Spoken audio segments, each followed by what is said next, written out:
What's up, everybody, man? So, in this first video, it's a little crazy one.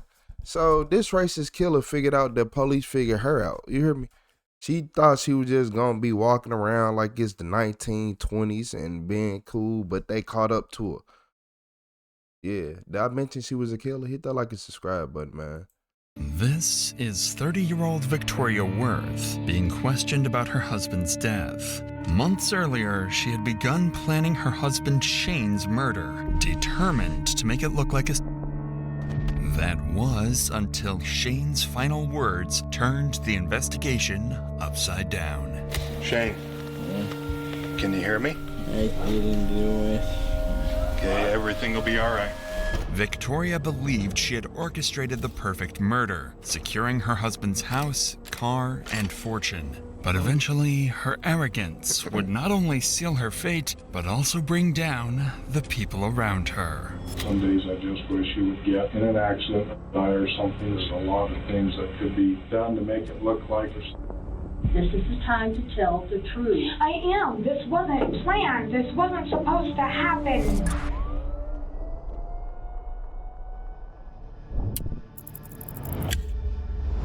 At around 2:30 a.m. on September 26th, police in Minersville, Utah received a call from a resident who reported hearing a gunshot inside his garage. Corporal Cox quickly rushed to the scene, unaware that he was stepping into a carefully staged murder.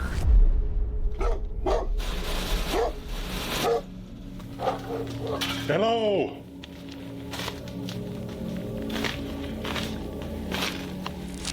Beaver 6, go ahead and send medical in. We're in the garage. All right, man, I got some help coming for you. Got one maybe through and through braid. Okay. Through the chest, so we're gonna have to expedite some things here. One through and through in the chest. This is Shane Davis. He's still alive, but drifting in and out of consciousness. But before EMS could get him to the hospital, Shane managed to mumble something, a crucial detail that would become the first major clue in uncovering everything. Looks like he's walked out to here. Just keep talking to us, Shane. You'll be good. Shane, my name's Christine. I'm with the ambulance. If things go quiet, just keep going. We're just gonna roll you back, Shane, okay? Okay. He said he did not do it to himself. Okay.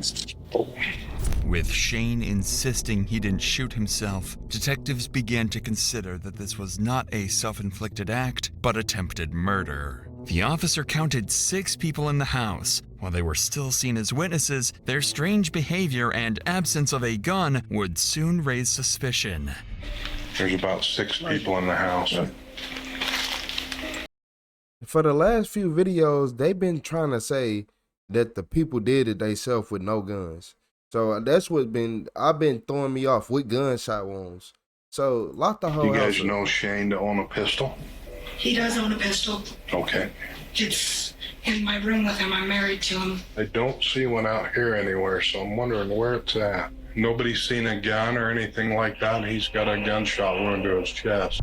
As Shane fights for his life on the way to the hospital, detectives turn their attention to his wife, Victoria Worth. What officers don't realize is that Victoria's mind is fixed on a dark thought. If Shane dies, she would inherit his house, car, and fortune. With this twisted fantasy in mind, Victoria would go on to unwittingly reveal just how much she despised Shane. Is he gonna be okay? I'll tell you later. That's all I can say. Was Shane arguing with anybody tonight? Just a little bit with me over a stupid comment. Yeah. He's been drinking nonstop. He was driving. I told him to come home. He needed to stop his. That is a fight that has come out quite a bit between the two of us, is drunk driving because of his ticket last time, which scares me. I have a 2-year-old daughter in the home, and the only comment I had made that if he entered the home that I would protect at any cost necessary for my daughter's sake. Sure. Victoria claims that she and Shane got into a heated argument earlier that day. She also brings up his bad habit of drinking and driving, almost as if to shift blame, although no one has accused her of anything yet. But with 5 other friends still in the house, 5 more potential suspects entered the picture. But this is when Victoria starts throwing out even more bizarre theories, further deepening the officer's suspicion. What the This is filthy. Man, if you don't straighten up the house, yeah. I see why he be mad at you. Come home after a long day of work. Nah. It's cluttered. It's too much stuff everywhere. All is just through up here. All is just right here. You gotta step over this to get over here. Nah. It's too much stuff everywhere. In the room, big, so it's a lot. That this wasn't a self-inflicted death at all. Guys, any reason for anybody to cause Shane any harm? Anybody that may be involved with this that we might want to look at? I don't know. He's got his fair share of enemies. Some people have issues with him because of him getting physical with me a while back in the past. He had left. He was drunk. I told him bring his ass home because last time he went out drunk driving, he ended up in jail. So, guys, did anybody see Shane with a gun? Did he make any comments about harming himself? I don't know. He's been drinking, and when he gets drunk, he gets kind of dumb. When he gets to drinking, he doesn't always make the smartest decisions. He has been going through a lot lately. Did anybody see Shane with the gun? Brandon, you discovered him? I discovered him originally. Keep her leg movements. And then the way she buried her face into the phone, she lying. That's what people do when they lying. Like, if you have been trying to talk to somebody and confront them and they get on their phone like that and then they start fidgeting and all that, no, you're lying. Notice how Victoria stays glued to her phone while answering the police, almost as if she's reading from a script. With each claim, she further damages Shane's reputation, portraying him as an abusive husband with many enemies. Corporal Cox is struck by the housemates' matching lack of reaction, completely unfazed by their friend being shot in the chest. But as the officers start analyzing the crime scene, they uncover a clue that turns the residents from witnesses into prime suspects. There's blood all the way around to the corner. Yeah, look at this. Here. He's come out to this point. Or tried to enter to this point. I don't see anything past here, Kai. What do they have to say? Anything? Did you talk to him? Yeah, I talked to his wife. She says it was just him and her arguing. That he's been drinking all day. A trail of blood led from the garage into the kitchen, suggesting Shane Davis was either moved after being shot or had tried to escape, casting serious doubt on Victoria's version of events. Detectives pressed on, unaware that everyone but them knew who had shot Shane and why the gun was still missing. Well, I don't know how well you guys know him, but he scares the living hell out of me. Since I do have a 2-year-old in my home, I will do whatever it takes in my power to protect my daughter at any cost necessary. Now, you said Shane did have a pistol, from what you told me earlier. He has a pistol. It's in my room. I can actually show it to you. Yeah, just take me where and I'll look at it if you don't mind. Yeah, we do have... He has his own gun, and I have a rifle. Okay. So they're both in here. Is that the only 2 firearms in the house? Yeah, his is right there. Okay. So that's his. Set that right there. And I have a rifle, which is... Okay, we can leave it right there, that's fine. What caliber? 7mm 08. Neither of these have been fired. And these are supposedly the only 2 in the home. And maybe we may have a shooter somewhere. Cox examined the rounds in each gun and concluded that none had been fired. With this revelation, the detectives returned to question the residents, unaware that Victoria was about to accidentally reveal a crucial piece of information pointing directly to the shooter. Well, do me a favor, guys. Just everybody hang tight right here. I'm going to come back and get a statement from everybody. And Well, I don't know where my other partner is. I have 2. I'm polyamorous. He's been gone for a while, though. Long beforehand. Okay. So he left earlier today and has been out and about for a while. Okay. Yep, just hang tight right here, guys. But just as the officers were about to leave, one of the residents revealed that Victoria's secret lover despised Shane and was seen leaving the house around the time of the shooting. He identified the man as Mike Miller, someone well known to police for his considerable criminal record. Finally, the police have... What? Like, what be going on in these households, and why are y'all letting this go on? And who?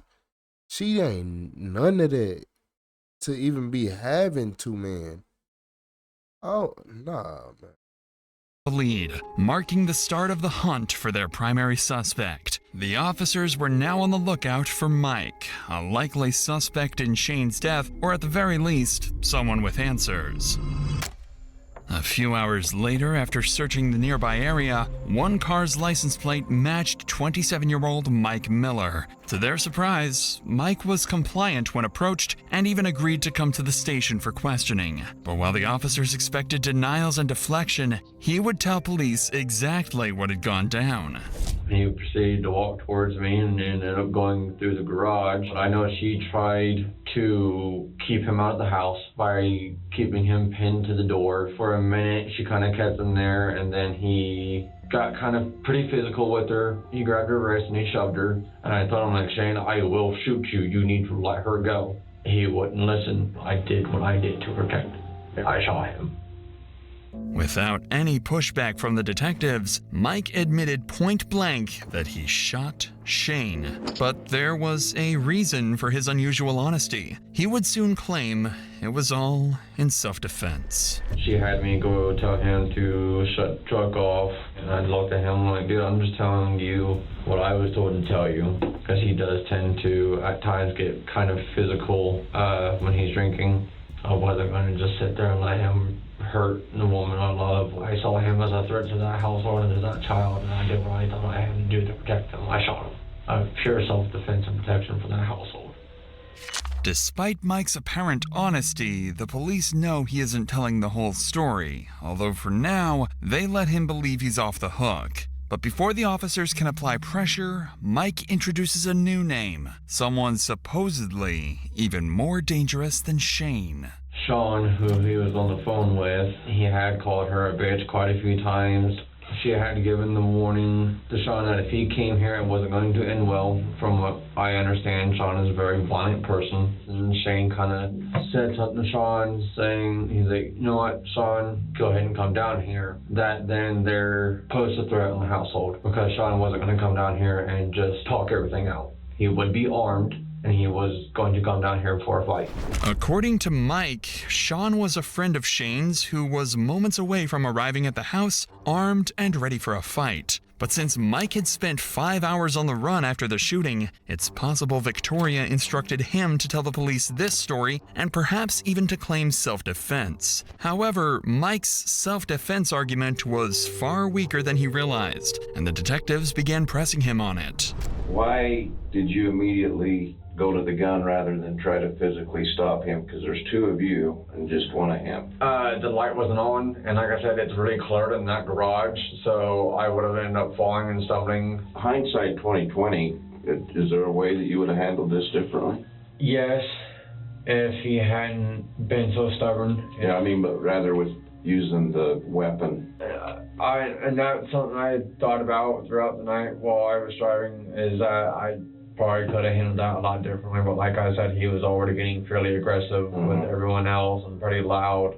As the officer points out, with multiple men in the home, subduing Shane wasn't just possible, it was the right thing to do. By now, Mike and Victoria's relationship seemed increasingly strange, and the officer realized this was likely something they would want to push on, and... It ain't not one man in that house.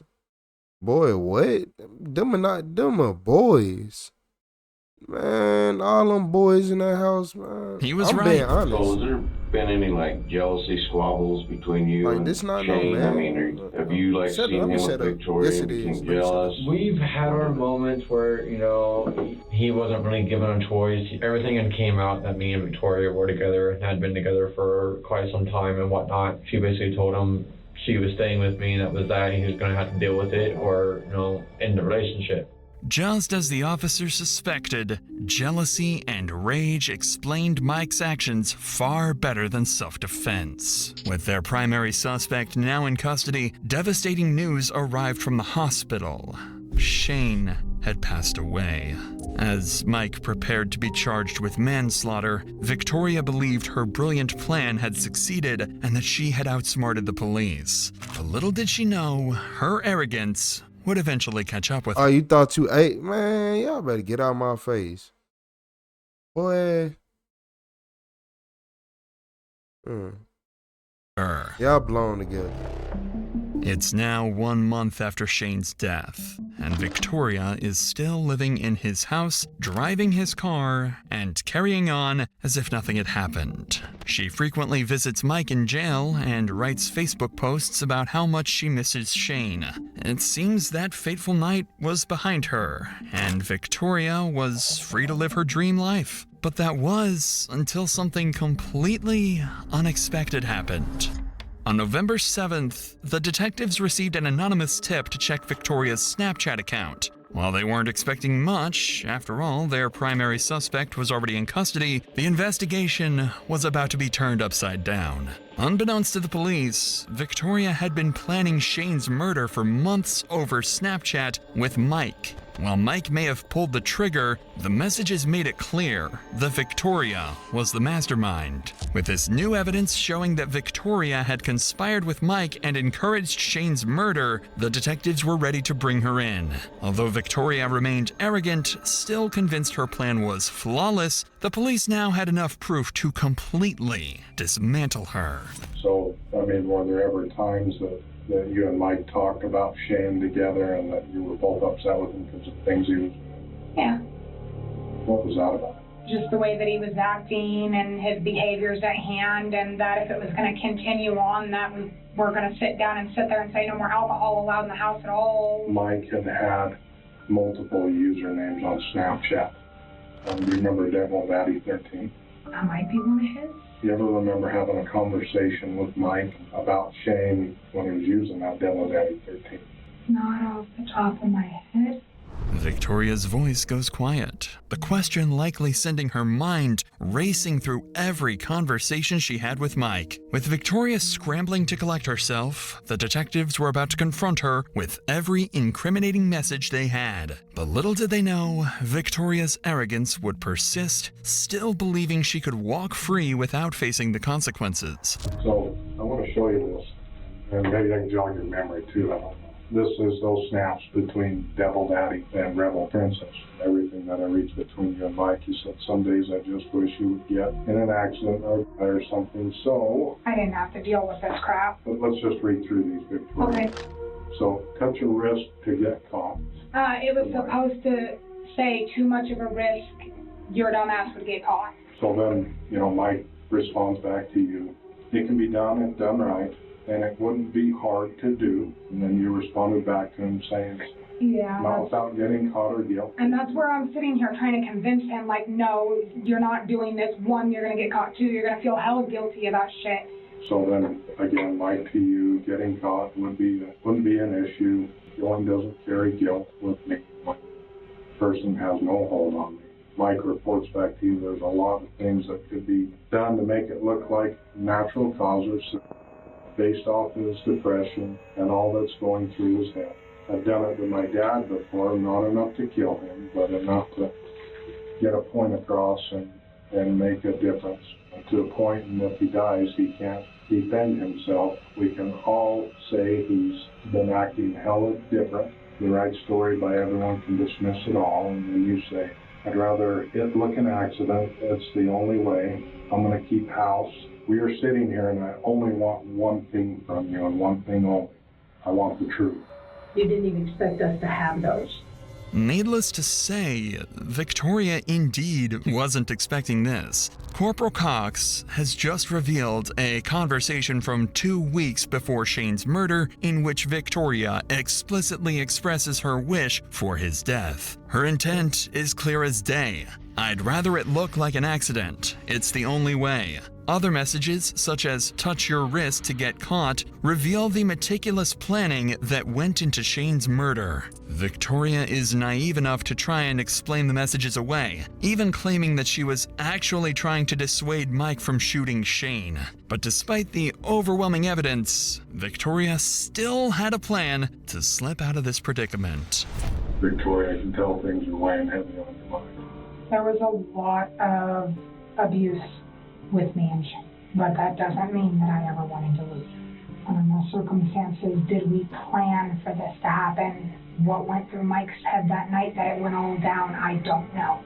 Shane gets to drinking, he gets violent, and he gets terrifying. I know it's conversation, but at the tail end of that relationship with Shane, it did feel like I was trapped. That night it just went way too far. Shane gets shot, he falls down. Who helps him? Anybody try to stop his bleeding?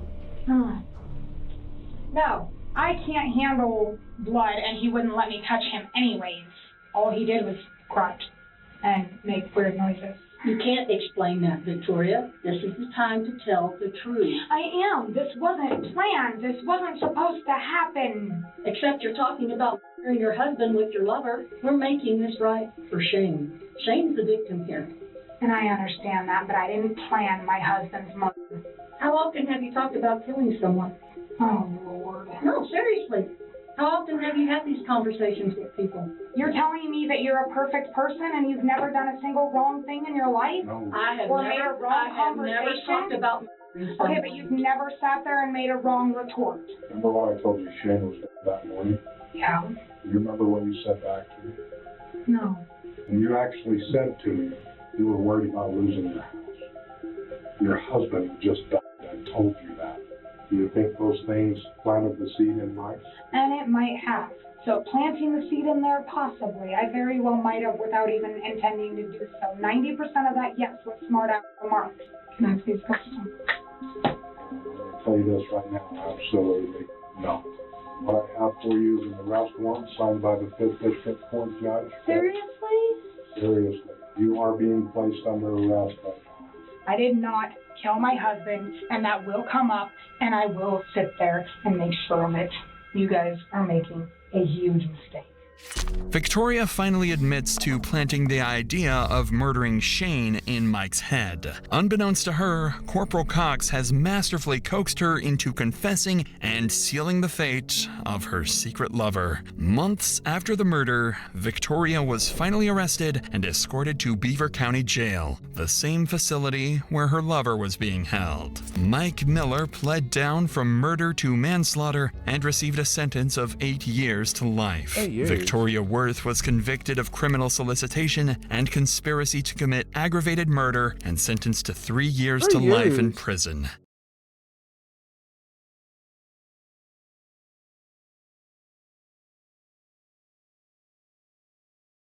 Man, I promise y'all. People don't believe me when I be saying it ain't no point of locking people up. She has got 3 years. He has got 8 years.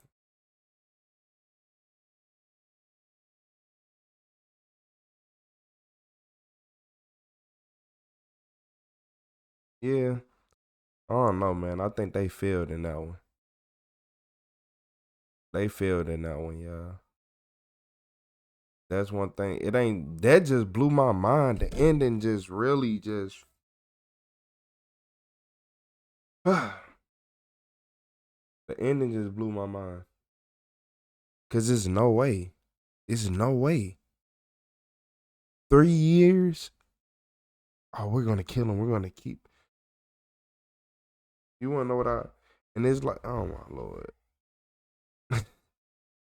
It's not funny. I'm not laughing because that. I'm laughing because my mind is breaking down and I can't process this information.